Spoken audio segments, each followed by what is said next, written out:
right, my friends, so in this video, we're going to discuss how Git works.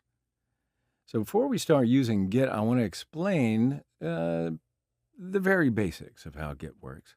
All right, so the main thing we need to know about Git is repositories, okay?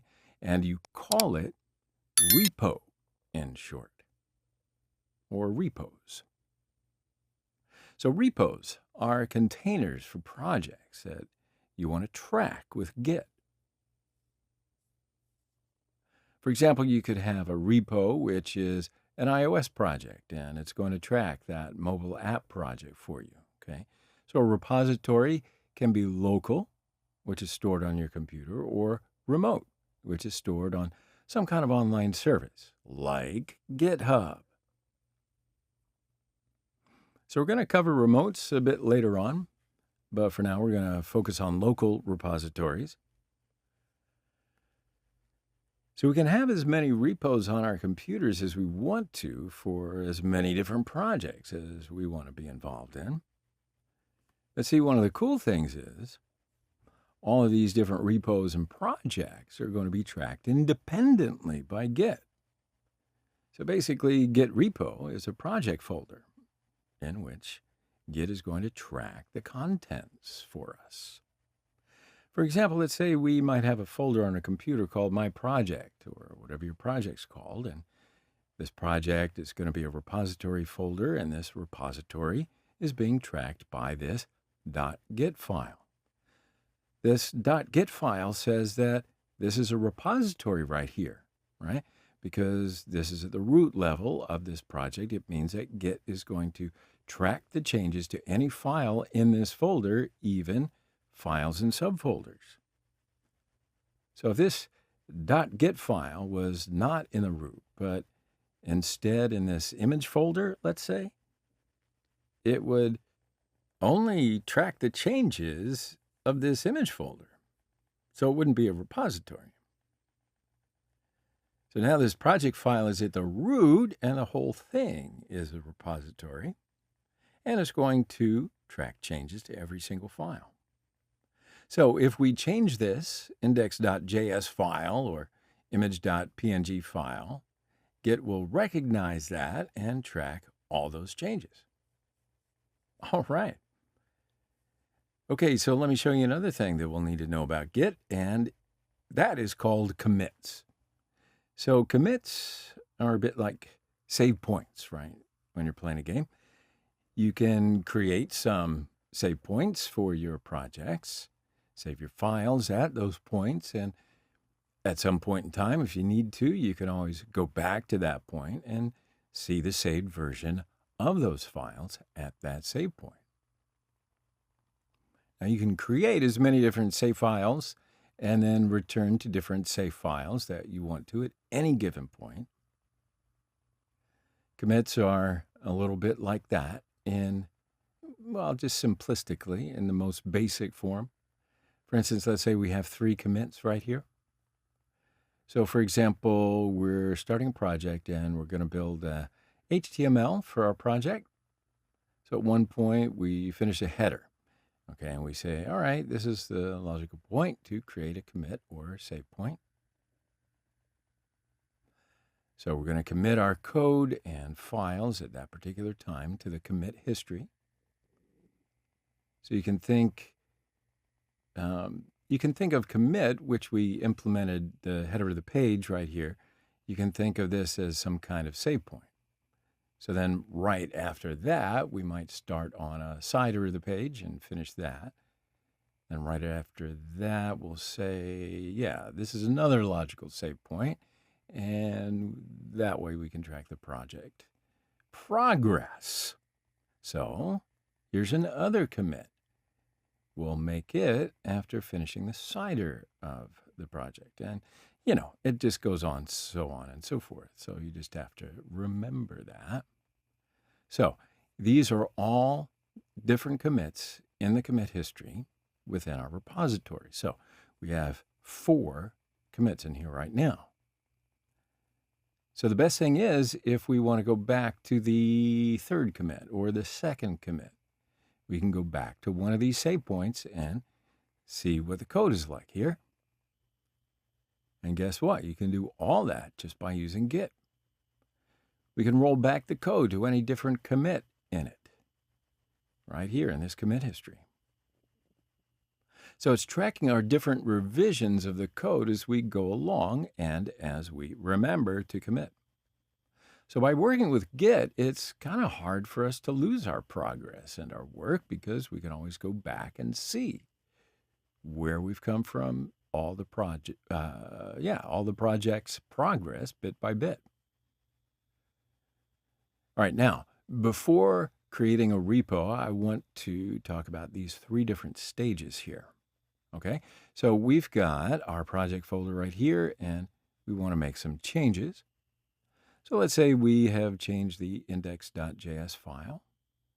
Right, then so those changes are going to go into the modified stage right here. Now they're modified, but they're not ready for committing yet. So we don't know whether we want to commit these files and create these save points or not. If we decide to commit, what we can do is we can add this file into the staging area. So that means we are saying to Git that we want to commit the changes in index.js file, and we want those to be included in the commit. So for instance, we're in the modified stage, and we want to change both of these files, and we want to stage these. We want to add them to the staging area. Then both of those files are in the staging area. So when we create a commit, those files, those changes are going to be committed, and then a snapshot of those files going to be added into the commit history. All right, so that's pretty much how Git works in repositories. So that means that these stick right here, okay? That the commits are, well, all the commits that are on this right here, that's why we call it a branch. So when we begin a repository in the most basic form, we have one branch, which is the master branch.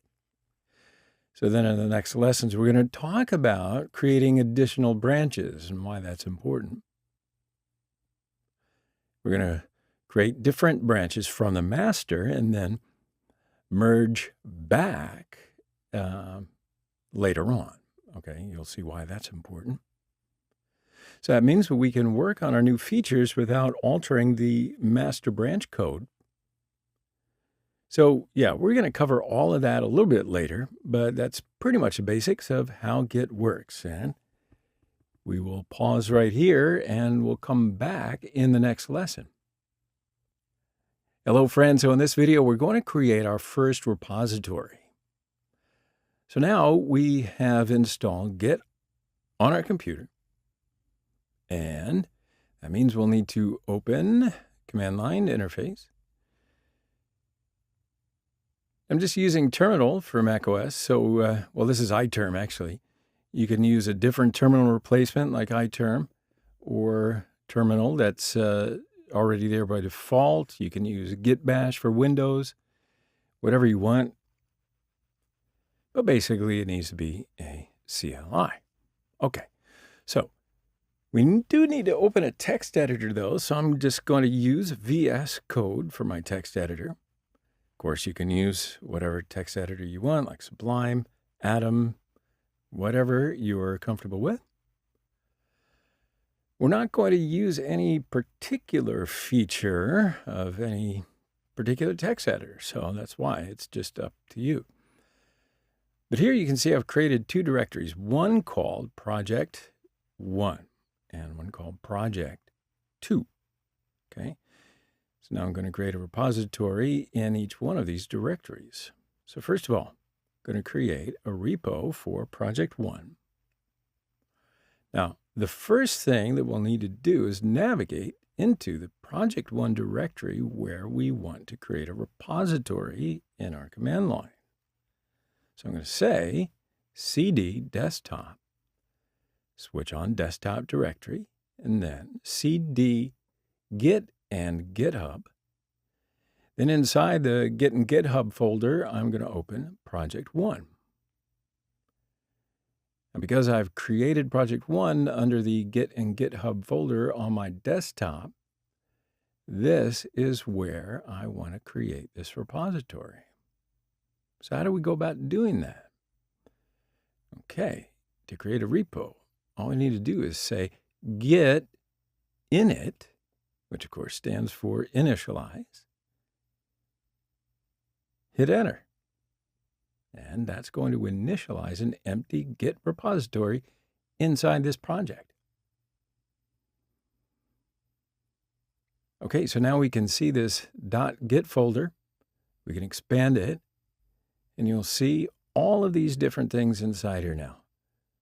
I'm not going to go into detail about what all these files are because you don't really need to know what all these files are inside the Git folder yet. But yeah, we'll do some advanced stuff in another tutorial. But for now, all you need to know is that it's here. This Git folder has all kinds of great stuff in it. All right, so this is our Git repository with this .git folder. So it's going to be tracking any kind of changes that we make inside this project folder. This .git folder is generally hidden unless you change your default settings. So to see hidden files and folders, in case now you're wondering, just open your project directory and follow these keys, Command Shift and dot. Okay, so press these at the same time and it will show you the hidden files on macOS. On the other hand, you can see hidden files and folders just by typing ls-al, and this will show you all the files and folders. Okay, then inside this directory, let's create index.html. So I'm going to say touch index.html. And by the way, this touch command, it's only working if you're on a Mac or Linux. It's not going to work in Windows. You will have to create that manually if you're running Windows command line interfaces. Okay, so as we see this, see all these index files are green. So normally when we're not in a repo, this is just going to be gray. But we are in a Git repository. VS Code recognizes this index file is a new file that wasn't there before. So it changes this file to green, and that's just to let us know that some new kind of change has been made. So I'm just going to create HTML file for now and save it. Okay, so you can create all your files inside your project directory and Git will recognize it and keep track of it. Of course, you may create a Git repo from scratch, or your project folder doesn't have to be empty for you to create a repository. We could create a repository in a folder which just contains subfolders and documents. Like this one. Inside Project 2, we have 2 documents. So this already has an index file and a styles.css file. So if we wanted to create a repository in here, we just do the same thing. So I'm going to say cd dot to go up one directory, and this time I'm going to say cd project 2. So now we're in project 2. So inside here, we can say the same thing, git init, to initialize a repository. All right, so now this is a Git repository. So now we can see these documents are being tracked as well. So we have now created a repository from scratch and a repository in an existing project directory, which already has a few files. So in the next tutorial, we're going to start editing files and then adding them to a staging area, which you may remember my mentioning in the last tutorial. So we're going to take a break here, come back in the next one, and carry on.